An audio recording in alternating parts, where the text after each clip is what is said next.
আমি অন্ধকারে যাত্রী, প্রভু আলো দৃষ্টি দাও। আমি অন্ধকারে যাত্রী, প্রভু আলো দৃষ্টি দাও। আমার দু চোখে রাত্রি, তুমি ভোরের ফুল ফোটাও। প্রভু আলো দৃষ্টি দাও। আমি অন্ধকারে যাত্রী, প্রভু আলো দৃষ্টি দাও। হাই, আমি Ipsita, welcome back to my channel. চলে এসেছি আবার একটা নতুন ভিডিও নিয়ে। তো আজকের ভিডিওর শুরুতে ইন্ট্রোডাকশনে যে গানটা গাইলাম, এই গানটা কি জন্য গাইলাম, কেন গাইলাম বলছি, কিন্তু তার আগে বলি যে এই যে বেশ কিছুদিন ধরে আমি কিন্তু চুপ করে রয়েছি। বেশ কিছুদিন মানে আমাদের তো এখানে একটা দুটো ভিডিও না দিলেই সেটাকে বেশ কিছুদিন ধরে দেওয়া হয়, কারণ সবাই যদি পার ডে 3টে করে ভিডিও দেয় আর তার এগেনস্ট যদি আমি একটা ভিডিও দিই, সেটাও দিই না, তাহলে তো আমি বলতে গেলে অনেক দিনই চুপ করে গেছি, তাই না?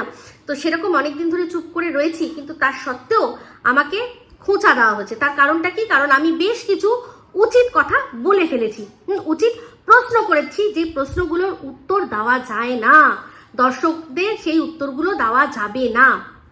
তো যাই হোক, আমার তো প্রশ্ন যেগুলো রয়েছে আপনারা সবাই জানেন, সেই প্রশ্নর আজও অবধি কেউ সদুত্তর দিতে পারেনি। তো এবার বলি যে ভিডিওটা কি নিয়ে হচ্ছে। তো যারা এরকম খোঁচাখুচি আমাকে করছে তাদেরকেই আজকে আবারও বেশ কিছু কথা বলে এই টপিকটা আমি আবারও বন্ধ করব, কিন্তু কোনোভাবে ভয়ে না, কোনোভাবে ভয় টয় কিছুতে নয়। যেহেতু আমি আমার যারা আসল কন্টেন্ট, সেখান থেকে তাদেরকে নিয়ে ভিডিও করতে পারছি না, তো আমি এই টপিকটা নিয়ে এখন আপাতত এই কথাগুলো বলে থামবো, একটা পজ নেব, তারপর যদি দরকার পড়ে আবারও আমি শুরু করব। আমি কোনোভাবেই আমার থামার কোনো ইচ্ছা নেই। কিন্তু দেখেছিলেন যে সঙ্গীতা ম্যাডাম একটা ভিডিও লাইভে এসেছেন, যেখানে উনি টাইটেলেই দিয়েছেন যে হ্যাপি এন্ডিং। তো সেক্ষেত্রে এই হ্যাপি এন্ডিংয়ের উনি একটা চেষ্টা করেছিলেন, যদিও এটা আমার তরফ থেকে আমার কোনো রকমই ইচ্ছা ছিল না, তাও ওনার রেসপেক্টের খাতিরে আমি চুপ করে গেছি। ওনার ওই লাইভটা শুনে আমি একটুখানি চুপ করে গেছি। দেখেইছেন যে আমি অন্যান্য টপিক নিয়ে কথা বলছি, ভিডিওই দিচ্ছি না। সময় আমার এমনই হচ্ছে যে আমি সময় পাচ্ছি না, ভিডিও দিচ্ছি না। যদি হয়তো আমি এই টপিকের মধ্যে পড়ে থাকতাম, আমি একটা না অন্তত একটা সারাদিনে ভিডিও ঠিক করে দিতে পারতামই, কিন্তু আমি সেটুকুও মনে করেছি যে আমার দরকার নেই, এরা যেরকম পাচ্ছে পড়ছে। কিন্তু আমি যেহেতু চুপ করে রয়েছি, সেই জন্য আমাকে এমনভাবে খোঁচা দেওয়া হচ্ছে আর এমনভাবে দর্শকদের সামনে আমাকে প্রেজেন্ট করা হচ্ছে যেন সত্যি ওরা যেটা বলেছিল যে আমি পাগল, আমি ভুলভাল বকছি, সেটা ঠিক। তো সেটা তো আমি চলতে দিতে পারবো না। তো সেই জন্য আজকে আবারও বেশ কিছু কথা বলে যাব। আর একজনের মেরুদণ্ডের যে মেরুদণ্ডের তার প্রচুর অহংকার মেরুদণ্ড নিয়ে, তাকে আজকে তার মেরুদণ্ডটা সত্যিকারের আসল এক্সরে করে আমি দেখিয়ে দেবো। তো সে হচ্ছে দীপ্তিদি। তো আজকে দীপ্তিদিকেই এই গানটা ডেডিকেট করলাম, কারণ আমাদের রাজ্য রাজনীতিতে কুণালবাবু আর এখানে ওয়াইটিতে দীপ্তিদি, দুজনের মধ্যে কোনো ডিফারেন্স নেই। যারা কিনা সমস্তটা চোখে দেখতে পাচ্ছে কিন্তু বলার ক্ষমতা নেই, সেই জন্য কি করছে না, ড্যামেজ কন্ট্রোল করতে বসেছে। তো খুব শিকদারা সোজা করে বলেছিল, আমি ফোনাফুনিতে বিশ্বাসী নই, আমি ফোনাফুনি করে ভিডিও করি না। তো যেহেতু তার প্রমাণ আপনারা দেখে নিয়েছেন, আমিও দেখিয়ে দিয়েছি আর মনে করিয়ে দিয়েছি, আমার উপর প্রচন্ড রাগ। তো আমার উপর এত রাগ করে কি লাভ? ম্যাডাম তো নিজেই নিজের লাইভে পরিষ্কার বলেছেন যে কিরকম ভাবে দীপ্তিদি ফোন করে কন্টেন্ট নেন। আর সত্যি কথা বলতে আমার কাছেও কিন্তু মেসেঞ্জারে কম ইনপুট উনি নেননি। এটা পাঠিয়ে দাও তো, ওটা পাঠিয়ে দাও তো, তোমার কাছে ওটা আছে দাও তো, কি না খেটে খাবো না, সব দাও, থালায় সাজিয়ে দাও, আমি দর্শকদের সামনে পরিবেশন করব, তাই না? তো যখন আমাকে নিয়ে ভুলভাল কথা বলছো, তখন তোমার সত্যিটা তো অন্তত আমি বলে দেবো। কিন্তু ওই যে বলেছিলাম, গ্রেস হারাবো না। এতটা আনপ্রফেশনাল আমি সত্যি বলতে তোমাকে ভাবতে পারিনি, যেখানে তুমি কি বলছো আমার দর্শকদের আর আমার যারা ভালোবাসার মানুষদের, তাদের সবাইকে বলছো যে আমি ভুলভাল বকছি, আমাকে যেন তারা না শোনে। তো সত্যি কথা বলতে কি বলতো, রাজনীতিতে গেছিলে, তোমাকে তোমার দল ভরসা করে দাঁড় করিয়েও ছিল, জিততে পারোনি কেন বলতো? কারণ তোমাকে লোকে কেন ভোট দেবে সেটাতে তোমার মনে হয় বেশি জোর ছিল না, অন্যকে কেন ভোট দেবে না সেটাতে তুমি জোর দিয়েছিলে। সেই জন্য কি হয়েছিল বলতো, নিজে ভোটটা পাওনি। অন্য কাকে যাকে ভোট না দেওয়ার কথা বলেছিলে সে হয়তো পায়নি, তৃতীয় কোনো ব্যক্তি জিতে গেছে, তুমি কিন্তু পাওনি। তো সেখানে তুমি কতটা বেস্ট সেটা তুমি তোমার দর্শকদের বোঝাও না, সেখানে আমি কত খারাপ সেটা বোঝাতে বসেছো। তার কোনো প্রমাণ দিতে পেরেছো, কোনো যুক্তি দিতে পেরেছো? আমাকে থামিয়ে দেওয়া হয়েছে, রীতিমতো থামিয়ে দেওয়া হয়েছে। সেক্ষেত্রে যে প্রশ্নগুলো করলাম তার উত্তর কি দিতে পারলে? কতটা দুরকম কথা বলো, তোমাকে আজকে জিজ্ঞাসা করি তো। যখন আমি একটা ছাদের সাথে একটা ছাদের মিল পেলাম, একটা ছাদের সাথে একটা ছাদের মিল পেলাম, সেক্ষেত্রে তুমি বলতে বসলে কি ছাদে ছাদে মিল পাচ্ছি না। তো অপর দেশ থেকে ওদেশ থেকে আরেকজনও কিন্তু ছাদে ছাদে সেখানে সে মিল পেল না। তো আমি একটা ছাদ থিওরি দিলাম, সে একটা ছাদ থিওরি দিল, সেক্ষেত্রে তুমি কি বললে যে আমারটা মিলছে না কিন্তু তারটা ঠিক রয়েছে।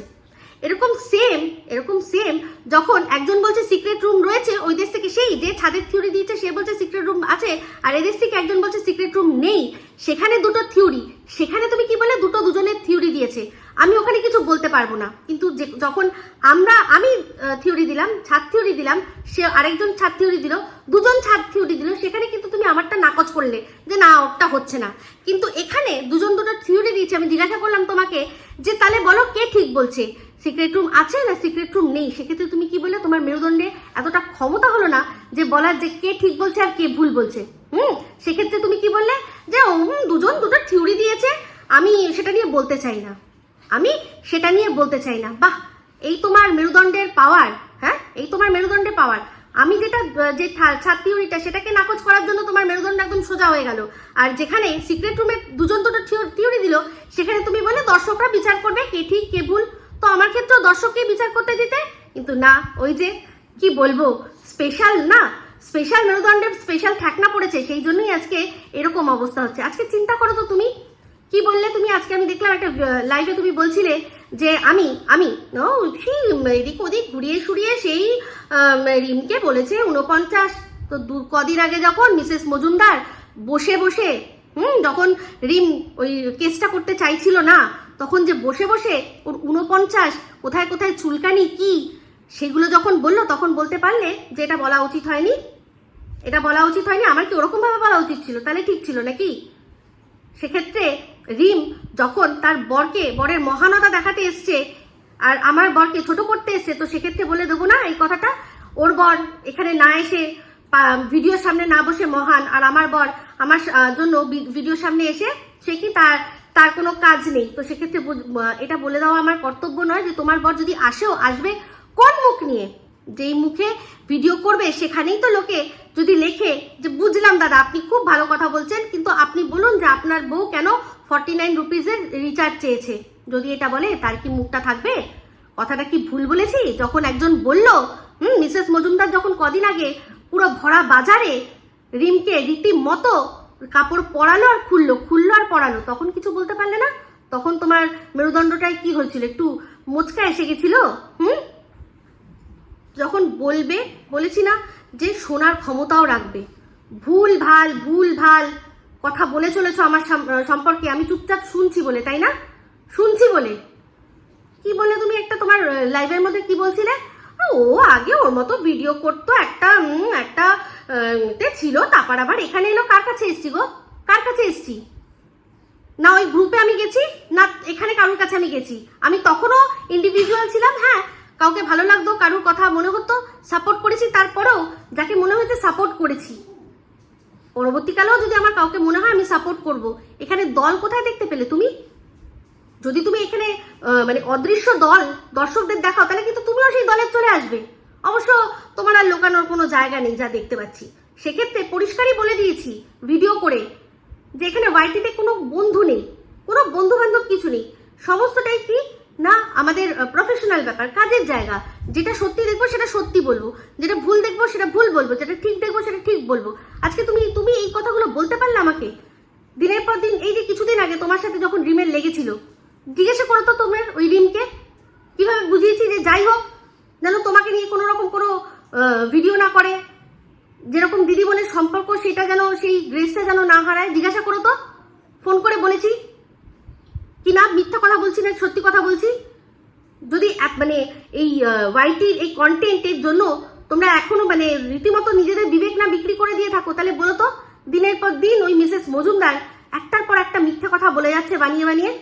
তো যাই হোক, রিম আমাকে একটা প্রশ্ন করেছে যে এই যে কথাটা তুমি বললে সেটা হচ্ছে কি না, ওই বসিরহাট কোর্টের ব্যাপারটা, যে বসিরহাট কোর্টের থেকে ফেরার পথে বা ওইখানে যে ঘটনাটা ঘটেছিল সেটা সত্যি না মিথ্যে। আমি বলেছি সেটা বিচার করতে হবে। কেন বলবো না, যে কথাগুলো কোনোদিনও আমাদের মধ্যে হয়নি, হ্যাঁ, যেই মানে কোনো বিন্দু বিসর্গ নেই, নিজে দিনের পর দিন লাইভে ভিডিওতে বলেছে, বারবার করে বলেছে যে আমাদের মধ্যে শুধুমাত্র পারিবারিক সম্পর্কের কথা হয়, আমরা আমাদের ছেলে মেয়ে, আমাদের স্বামী, আমাদের কাজের লোক এইসব নিয়ে আলোচনা করি। সে এখন বলছে যে আমি নাকি কোনো কন্টেন্টের জন্য ফোন করেছি।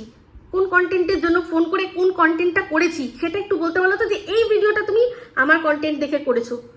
সেক্ষেত্রে আমি তো বলছি ভিডিওর ফোন করেছি, অনেক সময় ফোন করেছি, সে ল্যাংচা কাণ্ডেও ফোন করেছি, সে যখন লিসাকে ওরকম ছিঁড়ে খুঁটে খাচ্ছিল তখনও বারণ করেছি, যেগুলো ভালো লাগে না। দুদিন আগে এত ভালো সম্পর্ক, দুদিন পর এত বাজে সম্পর্ক। ওই যে সেই তখনও যখন ওই ল্যাংচার যে বোনরা ছিল তারা অত্যন্ত হিংসুটে কুটিল, তারা নাকি ভীষণ কুটিল জটিল তাদের মাইন্ড, তারা হিংসা করে, প্রত্যেকে হিংসা করে। তারপর কি হলো, তারপর সেই লিসাও হিংসা করে, সে তো হচ্ছে আরো বাজে, সে তো বিভিন্ন সবাইকে নাকি কাটিয়ে কাটিয়ে নিয়ে গ্রুপের মধ্যে গ্রুপ করে। এইগুলো বলেছি তো দর্শকরাই তো বলেছে আমাকে, আমি কেন এই কথাগুলো বলছি, দর্শকরাই তো বলেছে যে এই যা হলো তো হয়েছিল তোমাদের মধ্যে ফোনে মিটাতে পারতে, তো কতগুলো কাণ্ড আমি ফোনে মিটিয়েছি সেগুলোই বলছি। দিনের পর দিন আমাকে মিথ্যা কথা বলে গেছে, যখন ওই ল্যাংচাদের ওরা বাজে, তারপর এরা বাজে, সবাই বাজে, দুনিয়া সবাই বাজে। তো সেক্ষেত্রে এখন চিন্তা করবো না যে তাহলে ওই যে কথাটা বলেছিল ওটার মধ্যে কতটা সত্যতা আছে। তো দর্শকদের কিন্তু সামনে সবই রয়েছে, দর্শকদের সামনে সব রয়েছে, এত ভয়ের কি আছে? সেটা তো বলেছিল নাকি বলে দেবে, লাইভে তো বলেছিল যে বলে দেবে ওটা কতটা সত্যি মিথ্যা। বলুক কতটা সত্যি কতটা মিথ্যা। দর্শকদের কিরকম ভাবে বলেছিল, আশা করি মিথ্যে বলেনি। তো সেটা তো বলবো করেও শরীর খারাপ হয়ে গেল না। জানি শরীর সুস্থ ঠিক সময় বলবে, যখন শরীরটা সুস্থ হবে ঠিকই বলবে। আর দীপ্তিদি তুমি কি বলেছিলে আমাকে, যে আমার মতো বন্ধু থাকতে শত্রুর প্রয়োজন হয় না। শত্রুতা দেখলে কাকে বলে, ওদের থেকে দেখে নিলে তো শত্রুতা কাকে বলে। কন্ট্রোল করতে না পেরে কিরকম মানুষ কি সব কথা বলে দেয়। তো এইবার তো পরিষ্কার হয়ে গেল। তবে ভালো হলো, একদিকে ভালো হলো, আমার কিন্তু সন্দীপকে ছিনে নিতে খুব সুবিধা হলো। আর দর্শকদেরও বলবো যে সন্দীপকে আপনারা ভালো করে ছিনে নিন। দেখুন কি কথাটা বলেছিল ছোট্ট ভাই, চিন্তা করে দেখুন, বলেছিল কি যে এর আগের বার কিছু যখন মানুষ এসেছিল তখন ভাইয়েরও লাভ হয়েছিল, ভাইয়ের লাভ হয়েছিল বলেনি, কিন্তু বলেছিল তখনও কিন্তু ভাইয়েরও লাভ হয়েছিল, আর এবারও কিন্তু ভাইয়ের লাভ হতো, কিন্তু ও আসতে দিল না। তাহলে বুঝতে পারছেন যে অ্যাকচুয়ালি লাভটা কার হয়েছে। আর এবার সেই লাভটা হবে না বলেই এত রাগ, এত রাগ। শুধু তো তাকে বন্ধ করেনি, আরো সবই বন্ধ করেছে। তো পরিষ্কার বুঝতে পারলাম ওই ভাইয়ের কথাতেই পরিষ্কার। আগের বারও হয়তো সে হয়তো জানতো না যা এসেছে সেখান থেকে কিছু সে পেয়েছে, কিন্তু এবার সে পুরোপুরি সে নেবেও না, কাউকে নিতেও দেবে না। খুব ভালো কাজ করেছে, তো সেই জন্য এত রাগ। পরিষ্কার বুঝিয়ে দিল। তো এইরকম বন্ধু থাকতে শত্রুর প্রয়োজন হয় কি? শত্রুর প্রয়োজন হয়? সব তো দুধ কা দুধ পানি কা পানি করে দিল। সে বোঝাই যাচ্ছে এবার যে অনেক যে কথা উঠেছিল, সেই কথাগুলোর মধ্যে যে কথাগুলো উঠেছিল, যেগুলো বলেছিল সেই কথাগুলোর মধ্যে কতটা সত্যি আছে আর কতটা মিথ্যা। এই জন্য এত রাগ হয়েছে না, সেই জন্য যে বলে দিয়েছে যে না আসতে না, তাই জন্যই তো এত বাজে। তাও বলছে কি যে একবার আমাকে ডাকলে সব ঠিক করে দেবো। তো এরপর আর দর্শকদের কিছু ভাঙিয়ে বলে দিতে হবে? ওদের থেকে তো সব বলেই দিল। তো সেক্ষেত্রে বোঝাই যাচ্ছে যে কার হাতে ঘা পড়েছে কি বিষয়ে। তো মুখটা তোমরা ওই যে অতিরিক্ত কন্ট্রোল করতে গিয়ে না এইরকম অবস্থা। আজকে মনে হচ্ছে যে এই ঝিমি ইচ্ছা করে এমন টার্ম ব্যবহার করছে, এমন কথা বলছে যাতে দর্শকদের মনে সন্দেহ আসে। মাথায় তখন একটু আসেনি যে সত্যি যদি ঝিমি আর কি সন্দীপের কথায় ওঠে বসে, বা যদি সত্যি ওর ভালো চায়, তাহলে এমনভাবে সন্দীপকে ছোট করবে না বা তার কেসকে লুজ করবে না যাতে করে সন্দীপের ক্ষতি হয়। এই কথাগুলো কি মাথায় তখনও আনা যাচ্ছিল না? আমি তো বারবার করে আনানোর চেষ্টা করছিলাম, আমি চুপ ছিলাম, আমি চেষ্টা করেছিলাম যাতে এই জিনিসটা মানে ভালোভাবে সুন্দরভাবে মিটে যায়, কিন্তু সেটা হতে দেওয়া গেল না। না কেন বলো তো? কারণ প্রত্যেক সময় সত্যটা উদ্ঘাটন কিন্তু সময় মতো যখন হয় না, তখন দেখবে আমি ঠিক রাস্তা আমার অটোমেটিক্যালি বদলে গেছে। এই যে সে সময় হয়েছিল ওই সুতো মন্দিরার মানে হাতটা ধরবে, আমি তখনও জানি না, এগুলো তো আমরা কেউই জানতাম না ধরবে, কিন্তু ঠিক এমন সময় হলো কি যে তার সাথে আমার তার আগেই মনোমালিন্য হয়ে গেল। সেই জন্য আমাকে সবাইকে খোঁটা দিলেও এটা বলতে পারিনি যে আমার হিংসা হয়েছে, যে সেই জন্য ওর সাথে সম্পর্ক নষ্ট করেছি, যে ও বড় ব্লগারদের বাড়িতে গেছে। তো সেক্ষেত্রে আরও একটা কথা রিম জিজ্ঞাসা করেছিল আমাকে, যে এই যে যখন সবাইকে আর কি ছোট করা হয়েছিল তখন কেন সন্দীপ কিছু বলেনি? যখন ওই পিকনিকের কাণ্ডের পরে সবাইকে ছোট করা হয়েছিল, কেন সন্দীপ কোনো স্ট্যান্ড নেয়নি? কি করে নেবে? সন্দীপ নিজে অত বড় একটা চ্যানেলের ওনার, সে নিজে অন ক্যামেরা কি বলছে যে আমি আমার পাতানো দিদিকে বিভৎস ভয় পাই, আর তার পাতানো দিদিও প্রত্যেকটা লাইভে বলে গেছে যে ও আমাকে জমের মতো ভয় পায়, জমের মতো ভয় পায়। এইগুলো বলার পরও, এগুলো মাথায় খেলানোর পরও এই প্রশ্নগুলো করতে তোমাদেরই ইচ্ছা করে। তো ওই জন্যই বলবো যে আলোর পথে এসো, আলোর পথে এসো, কারণ এরপর জঘন্য জঘন্য জিনিস যখন ওখান থেকে বের হবে না, তখন মুখ লোকানোর জায়গা পাবে না। ঠিক আছে? আমি কিন্তু মানে সঠিক সময় সঠিকভাবে রাস্তা বদল করে নিয়েছি। এবার তোমরা বুঝতে পারছো না, তোমাদের প্রবলেম। তো বাই দ্য ওয়ে, কুমিরটা কে ছিল? কুমিরটা কে? অজগর সাপটা কে? হ্যাঁ? আর একটা কথা বলে রাখি, যে পারে এরপর থেকে আমার নামে আমার মা মাসি এক হবে, আমার কোনো যায় আসে না, কোনো যায় আসে না। আর আরেকজন, তার তো মুখ সবাই শুনে নিয়েছে, তার মুখ কিরকম আবার বলবে, কিচ্ছু যায় আসে না। যেখানে সত্যি সেখানে এই সমস্ত কিছু জাস্ট তুচ্ছ, জাস্ট তুচ্ছ। তো বোঝা গেল যে এর আগে যে আর কি কিছু মানুষ এরকম বলেছিল কিছু কিছু কথা, যে ওই কি সিন্ডিকেট, হ্যাঁ, তাহলে তো এবার বোঝা যাচ্ছে ঠিক।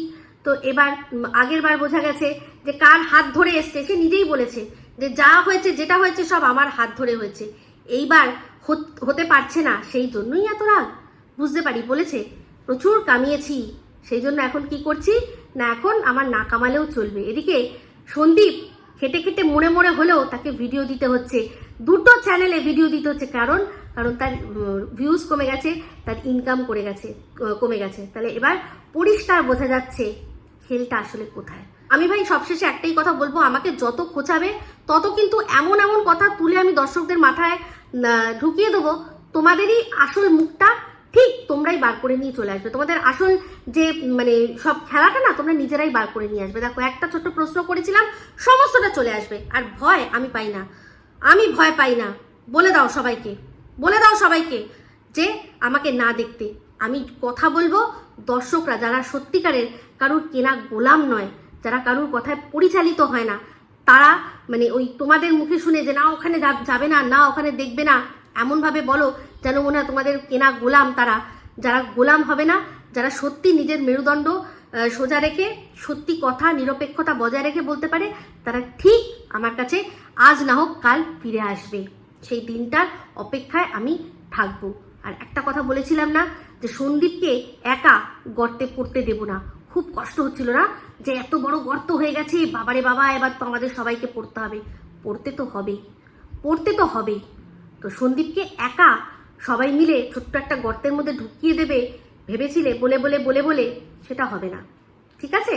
তো যত খুঁচাবে আমি আবারও রেডি থাকবো, কোনো চাপ নেই। বাদবাকি আমি আমার নিজের কন্টেন্টের মধ্যেই ফিরে যেতে চাই, কারণ প্রচুর আমার চাইতে হয় না, আমি ঠিক ভিডিওর মধ্যে থেকে বার করে খুঁজে দিয়ে দর্শকদের সামনে তুলে ধরি। হ্যাঁ, সেক্ষেত্রে ভুল হয়, বলে না একটা সুন্দর শের আছে, গিরতে হ্যাঁ শের সওয়ারি मैदाने जंग में वो तिफल क्या गिरे जो घुटनों के बल চলে। মানে কি, যারা ওই বসে আছে ঘোড়ার ওপর বসে যারা যুদ্ধ করছে, তারাই মাটিতে পড়ে যায়। যারা কিনা ওই রেংতে যাচ্ছে লুকিয়ে, তারা আর কি পড়বে? তো বুঝতে পারছো? যদি বোঝো তাহলে বুঝে যাও কি বলতে চাইছি, ইনার মিনিংটা। তো সেক্ষেত্রে খুব ভালো কথা ফোনাফুনি করি না, সেখানে ম্যাডাম সামনেই বলে দিয়েছে। আর ওই তুমি যে থিওরিটা দিয়েছিলে মুখ পুড়ে গেছে হানা তেনা, হ্যাঁ, গ্যাস জ্বালিয়ে দিতে চেয়েছে, এই সমস্ত কিছু সবই ফোনাফুনিতেই কিন্তু পেয়েছো, ঠিক আছে? তো সেখানে দেবশ্রীদির কথা বলছো না, যে দেবশ্রীদির কথায় আমি সহমত পোষণ করেছি, আমি কত সন্দীপের খারাপ চাইছি। দেবশ্রীদির দুটো কথায় আমি সহমত পোষণ করেছি, যে দুটো আমার ভিডিওর মধ্যে বলা আছে। এক হচ্ছে দেবশ্রীদি যে নামটা বলেছিল সেই নামটা মিলে গেছে, আর দুই হচ্ছে হ্যাঁ সেই ডিভোর্সি সেটা মিলে গেছে। বাদ বাকি বলেছি তারাপীঠের যে ঘটনা, সেটা যেহেতু এখনো আমার কাছে কোনো প্রমাণ নেই, তাই সেটা বিচার্য, এখন দেখতে হবে, যখন প্রমাণ পাবো তখন বলবো, তার আগে বলবো না। যদি সন্দীপ বলে কোনোদিনও, সে যদি কোনো ভিডিও দেখায় বা ফটো দেখায় তাহলে, আর না হলে অন্য কেউ যদি দেখায় তাহলে, বাদ বাকি আমি দেবশ্রীদির কথায় ওই মুখের কথায় ওটাতেও আমি বিশ্বাস করলাম না। শুধুমাত্র হ্যাঁ তার কারোর সাথে দেখা গেছে আর সে তার নাম এটা আর তার সে ডিভোর্সি, এই দুটো কথাই শুধু বিশ্বাস করেছি, যেটা কিনা তোমরা মুখে এরকম আকার ইঙ্গিতে বলছো, অথচ মানে মুখে বলতে পারছো না। অন্য জায়গা থেকে যখন কেউ বলছে সেখানে সেটা অপোজও করতে পারছো না, মানে এমন একটা ভাব যে হ্যাঁ তুই বল, আমরা বলতে পারছি না। তো এটা কোনো কন্ট্রোভার্সি, মানে হেলদি কন্ট্রোভার্সি হতে পারে না, ঠিক আছে? তো জানি প্রচণ্ড আজকে হাতে ঘা লাগবে, প্রচুর কন্টেন্টও দিয়ে দিয়েছি, প্লিজ লেগে পড়ো, আমার কোনো চাপ নেই। আবার যখন মনে হবে সময় মতো এসে দিয়ে যাব। আর মাঝখানে এই কথাটাও ঢোকাবে যে আমার বরের কোনো কাজ নেই, তো সেই জন্য আমায় কাজ করতে হয়। কিন্তু কে বা কারা সারাক্ষণ কাজ করছে সেটা দর্শকরা দেখে বুঝবে, বুঝতে পেরেছো দর্শকরা? তো সেক্ষেত্রে এতটা নিচে নামার কোনো প্রয়োজন ছিল না। আমি কিন্তু এমন কোনো কথা খারাপ বলিনি, তোমাকে তো বলিনি, আর যাকে বলেছি তাকেও কিন্তু যথেষ্ট মানে গ্রেস আর যথেষ্ট শালীনতা বজায় রেখে আমি কথাগুলো বলেছিলাম। কিন্তু ওই যে ওই রকম মিসেস মজুমদারের মতো তাই তো নিতে পছন্দ করো, আমার মতোটা ভাল লাগে না, তাই না? তো ঠিক আছে চলো, আমি ওই রকমও দিতে পারি, সেটা তো জানো। তার তো অনেক সময় তারিফ করেছো, উফ কি দিয়েছো, উফ কি দিলে, বলো না, আমরা একে অপরের তো তারিফ করেছি। ভিডিওটা শেষ করে দেবো, কিন্তু তার আগে জানি এতগুলো অপ্রিয় সত্যি কথা একসাথে বলে দেওয়ার ফল আমাকে ভুগতেই হবে, কোনো তাতে আমার যায় আসে না। কিন্তু আমাদের ভালোবাসার বেশ কিছু মানুষরা রয়েছে, আজকে তারা দ্বিধা বিভক্ত। হ্যাঁ, মানে এরা আমাকে ছোট করতে গিয়ে এমন কথা বলে ফেলছে, বুঝতে পারছে না যে তারা নিজেরাই নিজেদেরকে ছোট করছে। কারণ তারা কিছুদিন আগে এই আমার সম্পর্কে যাদের মুখে এত সুন্দর সুন্দর তারিফ শুনেছে, তারা আজকে যখন আমাকে টেনে হিচড়ে কাদায় নামাচ্ছে, তারা কিন্তু আমাকে ভুল বুঝছে না। যাদের মাথায় সত্যিকারের বুদ্ধি রয়েছে, যারা যুক্তি দিয়ে সেই জিনিসগুলো বিচার করতে পারে, তারা কিন্তু আমার কথা শুনে অবাক হচ্ছে না। কারণ আমার সম্পর্কে নোংরা কথা কিন্তু তারা শুনেছে, আর অনেক শুনেছে অপোনেন্টদের কাছ থেকে, তাদের কোনো যায় আসে না। কিন্তু এইসব মানে ভালোবাসার মানুষ হিসেবে যারা ছিল, তাদের মুখে এরকমভাবে আমার সম্পর্কে নোংরা কথা শুনে তারা কিন্তু অ্যাকচুয়ালি আমাকে খারাপ ভাবছে না, যারা বলছে তাদেরকেই খারাপ ভাবছে। তাদেরকে বুঝছে যে তারা মনের মধ্যে কতটা বিষ চেপে নিয়ে এই কথাগুলো রেখেছিল। আমি কিন্তু এত কথা বললাম, কিন্তু না কোনো পার্সোনাল অ্যাটাক বা কোনো ফ্যামিলিগত দিক দিয়ে কোনো রকমভাবে কোনো কথা বললাম। ভিডিওর মধ্যে যেগুলো রয়েছে, যেগুলো কন্টেন্টের হিস্সা, যেগুলো কন্টেন্টের মধ্যে কথা বলতে গিয়ে যে কথাগুলো, যে রেফারেন্সগুলো যেগুলো দেয়, সেগুলোর মধ্যে থেকেই কিন্তু তুলে আমি কথা বললাম। না তার পরিবারে গেলাম, না তার কোনো ফ্যামিলির কোনো কেচ্ছা তুলে আনলাম বা কিছু। কিন্তু আমি জানি এখন যখন আমার মুখ বন্ধ করতে পারবে না, তখন কি করতে হবে, ওই যে কথাগুলো ওরা বলেছে, যারা কিনা আমার অপোনেন্টে রয়েছে, সেই কথাগুলোই এরা মুখে দিয়ে আবার নতুন করে বলবে। তাতে আমার কিচ্ছু যায় আসে না, আমার কিচ্ছু যায় আসে না।